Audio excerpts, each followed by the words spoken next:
Assalamualaikum warahmatullahi wabarakatuh. Kembali lagi di channel Radio Horor. Untuk kisah kali ini ada sebuah cerita yang diambil dari akun Twitternya @namaguenan. Dan untuk kisah yang akan saya bawakan kali ini sebuah kisah yang berjudul Jembatan. Dan sebelum kita lanjut ke ceritanya, tekan dulu tombol like video ini dan jangan lupa tekan juga tombol subscribe channel ini. Nyalakan juga lonceng notifikasinya agar tidak ketinggalan cerita-cerita lainnya dari channel ini. Dan buat teman-teman yang pengen membaca langsung ceritanya, nanti silahkan saja kunjungi linknya yang nanti akan saya sertakan di kolom deskripsi. Dan seperti apa untuk kisah kali ini? Langsung saja kita masuk ke ceritanya.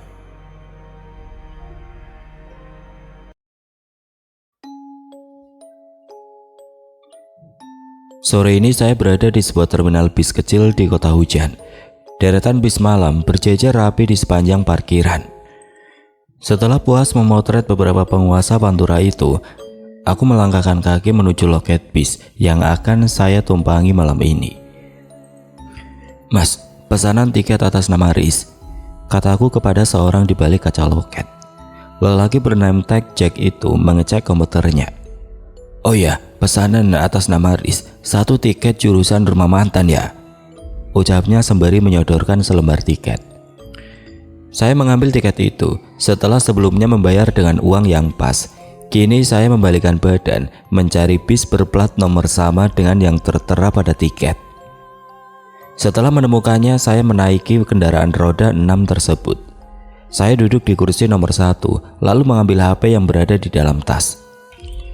"Her, nanti jemput di perapatan ya, gue udah naik bis nih." Saya menulis pesan kepada salah satu teman kampung yang bernama Heru. Tidak begitu lama Heru membalasnya. "Kira-kira sampai sini jam berapa?" "Jam 2-an kalau nggak kena macet," jawabku kemudian. Saya memasukkan kembali ponsel ke dalam tas berbarengan dengan keluarnya bis bercorak pelangi ini keluar terminal. Sepanjang perjalanan pikiran saya hanya ingin cepat-cepat sampai kampung. Kenapa ya? Setiap lagi mudik pasti pemikirannya kayak begitu. Jam sudah menunjukkan pukul 2:30 pagi. Saya sedang berada di sebelah supir. "Berhenti di perapatan depan ya Pak," pintaku kepada Pak sopir. Sang kondektur membukakan pintu samping, lalu saya berjalan turun keluar. "Makasih Mas," ucapku kepada mereka berdua. Setelahnya saya dikerubungi oleh beberapa tukang ojek yang menawarkan jasanya, namun saya menggelengkan kepala. Saya memandang sekitar, mencari seseorang dan saya temui Heru yang berada di seberang jalan. "Woi," ucapku sembari berjalan ke arahnya. "Udah lama nunggunya?" tanyaku kemudian. "Baru 10 menit kayaknya," jawab pemuda berkulit sawo matang itu. Saya langsung menaiki motor metik miliknya. "Mau langsung pulang apa ke Batu Raden dulu?" "Mulutnya, langsung pulang aja," jawab Heru sembari menstarter kendaraan roda 2-nya. Angin dingin persawahan mulai menyambut kami. Bulan purnama menemani perjalanan menuju rumah tempat kelahiranku. Sesampainya di sebuah jembatan desa, suara percikan air berasal dari dam yang bersebelahan dengan jembatan, menambah kesyahduan malam itu. Bahkan saya pernah berpikir, apakah orang kota dapat merasakan suasana ketenangan seperti ini? Saya menilik ke sebuah pohon yang berada persis di sebelah jembatan. Ada sesuatu yang bergantung di dahannya. "Her, berhenti dulu. Lihat-lihat jembatan bagus nih kayaknya," pintaku kepada Heru. "Gak usah, mending pulang aja. Lihatnya besok sore aja," jawab Heru dengan menambah kecepatan motornya. Saya tidak menghiraukan ucapannya. Pandangan mata ini masih tertuju pada sesuatu yang bergantung itu. Paling buah yang mau masak, makanya dikarungin. Akhirnya kita melanjutkan perjalanan pulang. Namun ada yang berbeda. Heru tidak banyak ngomong seperti sebelumnya. Entahlah. Dalam waktu tidak kurang dari 3 menit, saya sudah sampai di rumah. "Makasih Her. Mampir dulu apa enggak?" "Gak usah, langsung pulang aja. Besok sore aja ngumpul di rumah Roni." Saya mengangguk. "Yaudah loh, baliknya hati-hati." "Ya," kata Heru dengan melajukan kendaraannya. Setelah masuk ke dalam rumah, saya mencoba untuk tidur, namun selalu gagal. Pikiran ini selalu terbayang dengan sesuatu yang menggantung di pohon dekat jembatan. Brengsek, malah kepikiran mulu. umpatku kesal. Bahkan hingga azan subuh berkumandang, saya masih saja terjaga, seakan mata ini dilarang untuk tertutup. Akhirnya saya memutuskan sholat subuh dan tidak begitu lama saya tertidur di atas sajadah bekas saya bersujud kepada Tuhan. Sore hari telah datang. Kini saya berada di teras rumah Roni untuk bersenda gurau dan melampiaskan rindu kepada teman-teman kampungku. "Pulang kapan lo, Riz?" tanya salah satu temanku, Ilham namanya. "Tadi malam, Ham." "Udah lama lu gak pulang. Gua kira udah lupa sama kita," celoteh sang tuan rumah si Roni. "Ya gimana lagi, banyak kerjaan di sana." Sore itu kami berbincang-bincang melepas rindu setelah sekian lama tidak berkumpul seperti ini. Ke jembatan yuk," ajakku ke teman-teman. "Sore gini pasti ramai di sana." "Ya wis lah, lagian udah lama gak nongkrong di sana," tutur Ilham. Akhirnya kita bermain ke jembatan dan memarkirkan motor di dekat dengan bendungan. "Sore-sore gini anginnya memang gede," ucapku dalam hati. Saya melirik ke bawah jembatan, airnya sedang surut. Wajar, sudah beberapa bulan ini memasuki musim kemarau, bahkan air di bendungannya tidak sederas biasanya. Wajah saya terangkat melihat ke sisi jembatan yang lain. Saya sedikit syok, namun mencoba tenang. Saya berjalan perlahan menuju sesuatu yang kini sedang saya tuju, menerka-nerka kejadian tadi malam saat saya lewat jembatan ini. Setelah saya berhasil mengingatnya, saya yakin bahwa pohon itu ada di tempat saya berpijak saat ini. Kok sekarang sudah tidak ada? Pohon itu sudah tertebang. Aneh, padahal tadi malam gue lihat pohon ini masih ada. Mungkin ditebang pagi tadi. Saya mendekat kepada pohon itu, memeriksa bekas potongannya, namun terasa janggal kembali. Potongan terasa janggal. Dari bekasnya saya bisa prediksi jika pohon ini sudah tertebang selama beberapa minggu yang lalu, bukan tadi pagi. Saya melamunkan hal semalam, tapi rasanya saya tidak tahu. Saya benar-benar melihat pohon itu. "Lo kenapa?" tanya Ilham menepuk pundak saya. "Nggak apa-apa, Ham," jawabku dengan geleng-geleng kepala. "Jangan bengong, nanti kesambet," saran dari Ilham yang kemudian saya iakan. "Ayo, kesini," ucap Ilham sembari menarik tanganku. Dengan menyisakan rasa bingung, saya mengikuti Ilham. Namun sesekali melihat ke belakang, ke arah pohon yang saya lihat masih utuh tadi malam. "Kopi nih." Heru memberikanku segelas kopi. "Sekalian rokoknya nih." Kali ini Roni memberikanku sebungkus rokok. "Tumben udah beli kopi sama rokok." Ilham tertawa. "Lah, lo dipanggilin dari tadi malah bengong liatin pohon yang udah ditebang. Emang ada apa, Riz?" tanya Roni kepadaku. Saya cuma menggeleng. "Nggak apa-apa." Saya kembali melanjutkan obrolan ditemani suara gemercik air dan matahari yang kini mulai nampak di ufuk barat. Nanti malam mancing yuk," Roni membuka obrolan. Saya setuju mengangguk. Sudah lama saya tidak mancing. Heru terlihat berpikir, namun tidak kunjung membuka suara. "Udah ikut aja, Her," ajakku sedikit memaksa. "Mau mancing di mana, Ron?" tanya Heru. "Di kali persawahan saja." Kali persawahan adalah sebuah sungai lumayan besar yang berada di tengah persawahan. Memang dari dulu kerap dijadikan tempat untuk memancing bagi warga desa. "Di kali kan baru disetrum minggu kemarin, sudah pasti gak ada ikannya," tolak Heru.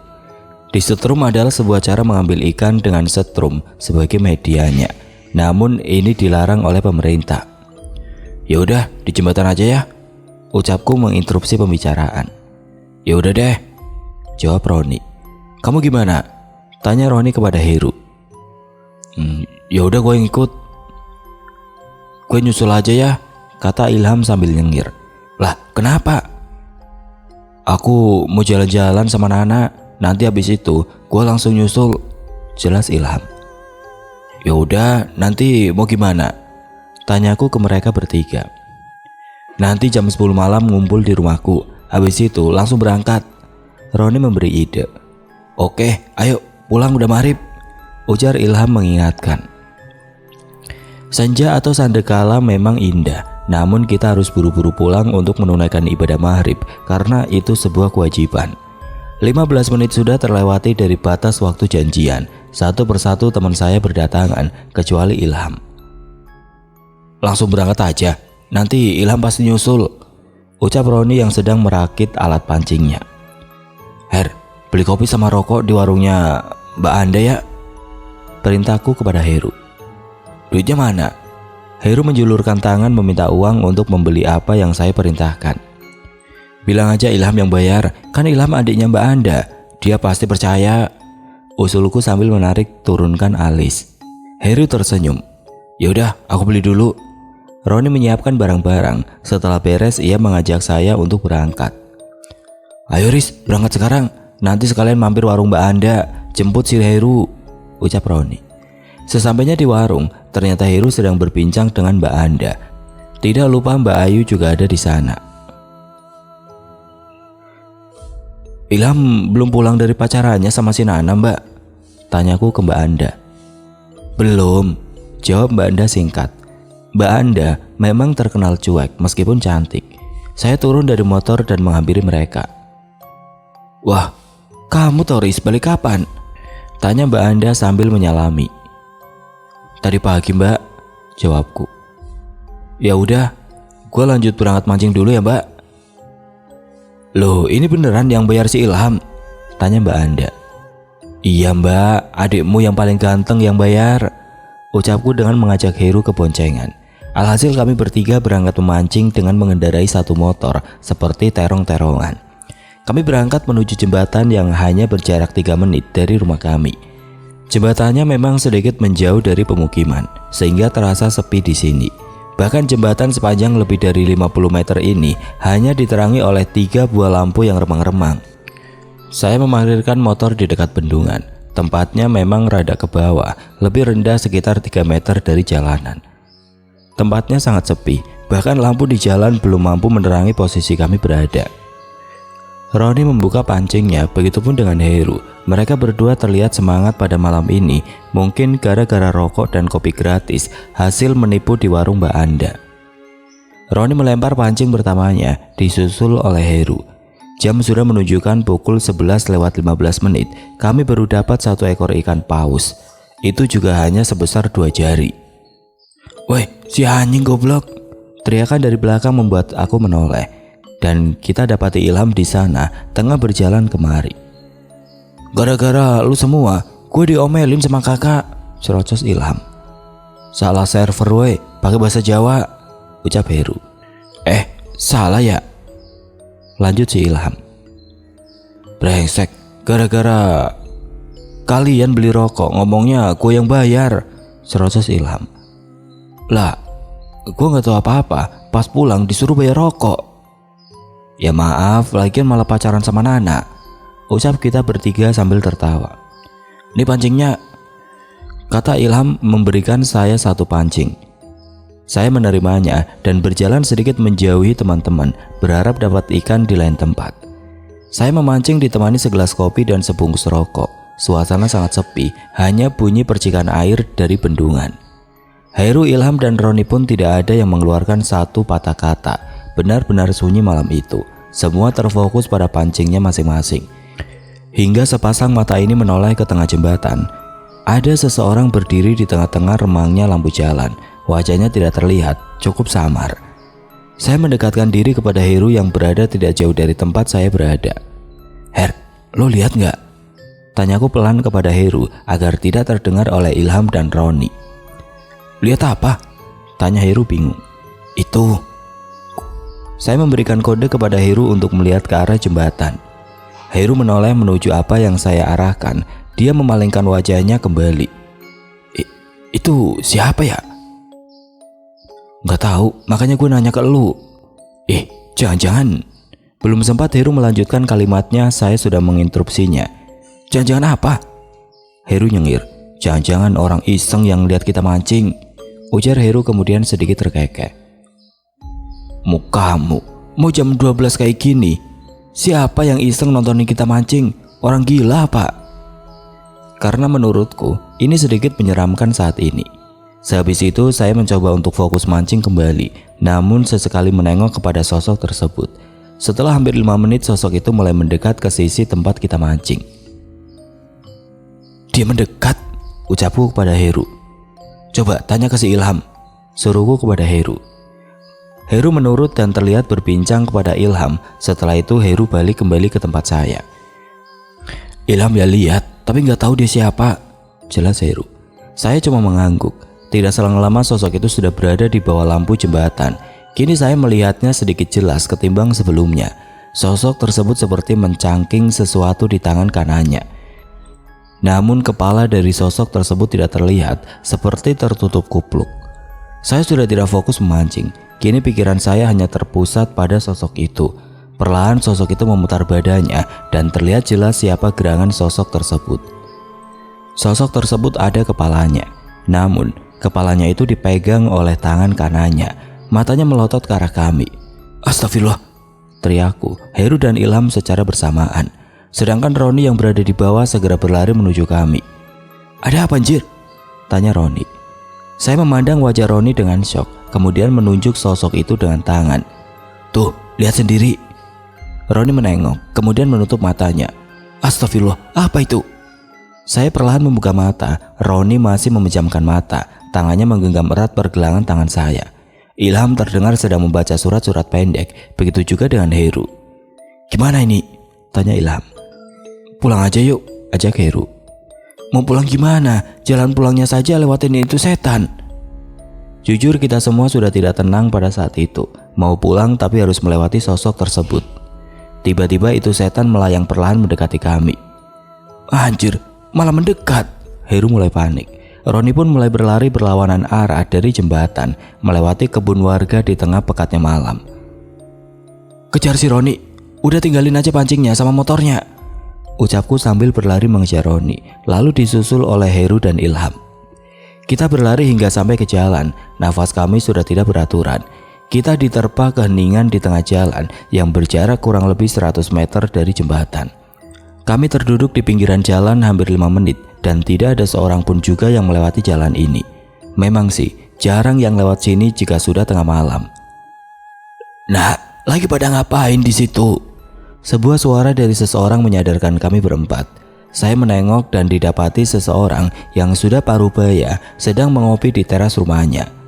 Kita berjalan ke arah pria itu, namanya Mbak Tikno, salah satu tetua di desa kami. Maaf Mbah, tadi habis lihat setan di jembatan, kata Ilham mewakili kita semua. Makanya kita lari ke sini, lanjut Ilham. Mbak Tikno menyeruput kopinya. Pada ngapain kalian di sana? Mancing Mbah. Udah tahu angker, masih saja mancing di sana. Pasti kalian dilihatin kepala buntung ya, terka Mbak Tikno. Kita mengangguk. Kok bisa tahu? Kan aku lihat dari sini, ucap Mbak Tikno sambil tertawa. Memang kalau dari teras rumah Mbak Tikno dari sini bisa terlihat jelas ke arah jembatan. Jadi wajar saja jika ia melihat semua hal yang terjadi barusan, walaupun minim pencahayaan. Roro, teriak Mbak Tikno ke arah dalam rumahnya. Sesosok wanita parubaya yang dikenal dengan nama Mbah Roro ini keluar dari dalam rumah. Tolong bikinkan kopi 4 buat anak bagus ini, ucap Mbak Tikno yang dituruti oleh Mbah Roro. Sudah, kalian di sini saja sampai subuh.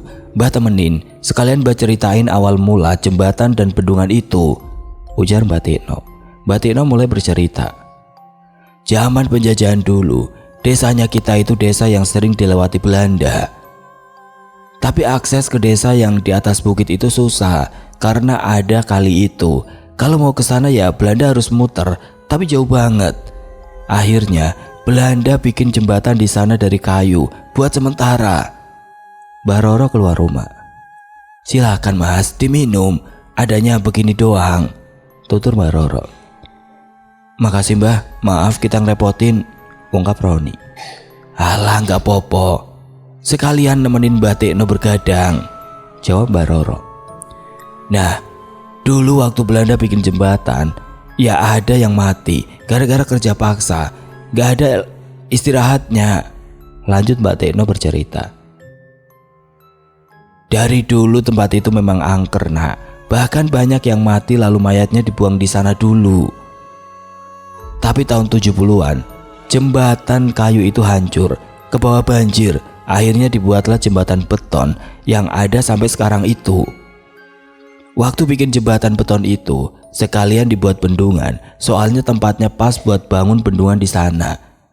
Orang-orang yang buat proyek itu berasal dari desanya kita, tapi ada beberapa juga yang dari desa lain untuk tujuan tertentu. Setiap kita mau membuat sebuah bangunan, maka itu harus ada tumbal. Itu kepercayaan orang-orang dulu, entahlah benar atau salah, tapi memang seperti itu peraturannya, ujar Mbak Tekno sambil menyeruput kopinya. Saya yang saat itu mendengarnya sedikit merinding. Bahkan Heru, Ilham, dan Roni sangat serius mendengarkan cerita dari Mbah berkepala botak itu. Kita sama-sama membisu. Penuturan dari tetua desa itu ternyata baru kita tahu sekarang ini. Saya menyeruput kopi hitam perlahan, kemudian mengisap rokok pabrikan khas dari kota Kediri tersebut. Cita rasa tembakaunya memang pas, mampu menahan gundah yang kini tengah menyelimuti gara-gara mendengar kisah kelam dari sebuah jembatan. Di dalam tiang jembatan dan di dalam bendungan itu ada orangnya. Mereka sengaja dicor di sana, aku saksinya. Tapi orang yang ditaruh di sana itu bukan asli desa sini, melainkan dari desa lain. Itu yang aku bilang, ada maksud lain.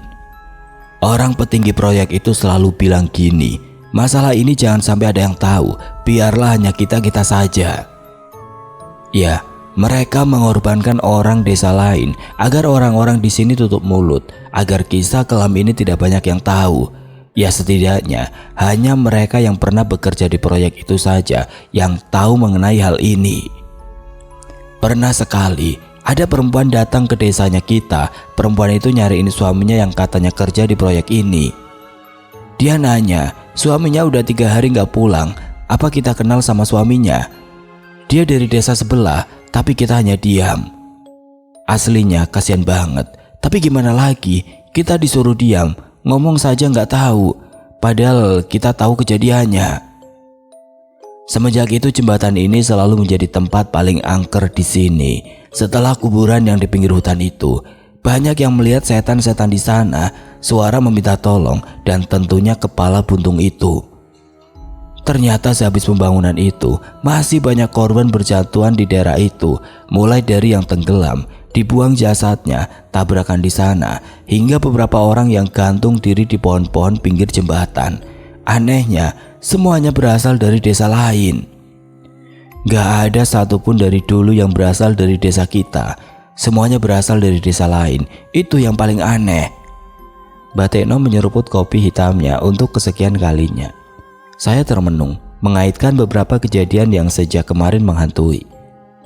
Kemarin waktu aku pulang dijemput Heru, ada yang aneh, Mbah. Aneh gimana? Tanya Roni. Pas balik kampung malam itu, gua ngeliat ada yang gantung di pohon pinggir jalan. Saya mulai bercerita. Saya memerintah Heru untuk berhenti, tapi dia nggak mau. Padahal saya penasaran dengan yang menggantung itu. Nah, anehnya pas sore hari saya lihat pohon itu, pohonnya sudah ditebang. Kayaknya udah lama ditebangnya. Lah, kamu kenapa Her nggak mau berhenti? Tanya Roni. Nah iya, kamu kenapa langsung ngebut dan nggak mau berhenti? Tanya aku juga kepada Heru. Heru nyengir. Gua itu lihat apa yang lo lihat, Riz. Gua tahu pohon itu sudah ditebang, tapi kok malam itu masih ada. Udah gitu ada yang gantung. Jadi lo juga lihat, Her? Tanyaku sedikit kaget. Iya, makanya gue langsung ngebut. Habis itu diam kepikiran tentang pohon itu. Kayaknya yang dilihat sama kalian itu orang yang bunuh diri ya? Mbak Tekno mengangguk. Iya Ron. Roni menelan ludah, sedangkan Ilham masih menjadi pendengar yang setia. Dan yang kalian lihat tadi di jembatan adalah salah satu dari mereka yang gantung diri. Mbak Tekno menambahkan. Saya dan teman-teman yang lain langsung merinding mendengar penjelasan dari Mbak Tekno. Kini kopi saya sudah dingin dan telah habis setengah. Setiap pohon yang habis dijadikan tempat bunuh diri pasti akan ditebang kemudian, namun akan disisakan sedikit sebagai tanda. Makanya kalian akan melihat banyak pohon yang ditebang di sekitar jembatan dan bendungan. Itulah bekasnya, tutur orang tua itu lagi. Memang di sekitar jembatan dan bendungan banyak pohon yang ditebang dan masih ada beberapa yang terlihat bekasnya. Dan semua yang gantung diri itu bukan berasal dari desa kita kan? Tanya Mbak Tirno yang diangguki oleh Ilham dan Heru. Itu yang dikatakan orang-orang sini, bahwa korban dari proyek itu masih berjalan sampai sekarang. Warga desa aman-aman saja, namun sebaliknya warga desa dari desa lain, tempat ini seakan bencana. Masih Mbak Tirno menimpali. Tempatnya memang enak, masih banyak pohon di sekitarnya, angin sepoi-sepoi yang menyejukkan. Belum lagi sunset pada saat senja, indah dan sempurna tempat ini. Namun di balik itu, jembatan dan bendungan ini menyimpan misteri bagi kita semua. Menyimpan kisah kelam bagi para pekerjanya yang harus bertahun-tahun lamanya tertutupi. Bahkan tidak semua orang di desa ini tahu menahu cerita ini. Namun kalian pantas untuk mendengarnya sebagai pengetahuan bagi kalian tentang jembatan ini. Bijak Mbak Tirno. Ayam mulai berkokok, menandakan waktu pagi telah datang. Gema dan subuh bersautan di antara masjid dan musola. Tidak terasa hampir 5 jam kami berbincang dengan Mbak Tirno. Banyak pengetahuan dan asal-usul dari desa tempat kelahiran kami. Bahkan sebuah tempat dengan kegagahan dan eksotiknya ini menyimpan sebuah rahasia yang tertutup rapat oleh orang-orang yang bersangkutan, bahkan dari warga desa itu sendiri. Oke teman-teman, sekian untuk kisah kali ini. Bagaimana menurut kalian tentang kisah ini? Tulis komentar kalian di kolom komentar. Dan buat teman-teman yang baru bergabung, jangan lupa untuk like, komen, share, serta subscribe channel ini. Dan nantikan kisah-kisah horor berikutnya tetap di channel Radio Horor. Wassalamualaikum warahmatullahi wabarakatuh.